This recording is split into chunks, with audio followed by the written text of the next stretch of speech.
மரணமும் ஜீவனும் நாவின் அதிகாரத்தில் இருக்கிறது. நீங்க வாயினால என்ன அறிக்கை செய்கிறீர்களோ அந்த அறிக்கையை கர்த்தர் கனப்படுத்துவதற்கு வல்லவரா இருக்கிறார். ஆண்டவர் ரொம்ப விரும்புறாரு. என்ன விரும்புறாரு அப்படின்னு சொன்னா, நம்ம வாயிலிருந்து நல்ல வார்த்தையை கர்த்தர் எதிர்பார்க்கிறார். பாருங்க, யோபு எவ்வளவு பெரிய விசுவாசமான வார்த்தையை பேசுறார். தேவரீர் சகலவற்றையும் செய்ய வல்லவர், நீர் செய்ய நினைத்தது ஒன்றும் தடைபடாது. எவ்வளவு நெருக்கமான சூழ்நிலையில விசுவாசமான வார்த்தைகளை பேசுறாங்க பாருங்க.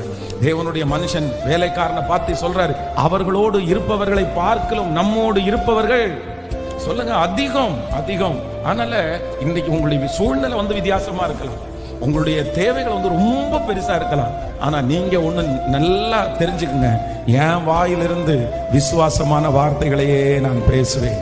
இந்த சூழ்நிலை மாறும், இந்த சூழ்நிலை சரியாகும். என் தேவனாகிய கர்த்தர் என்னை நித்தியம் நடத்துவார்.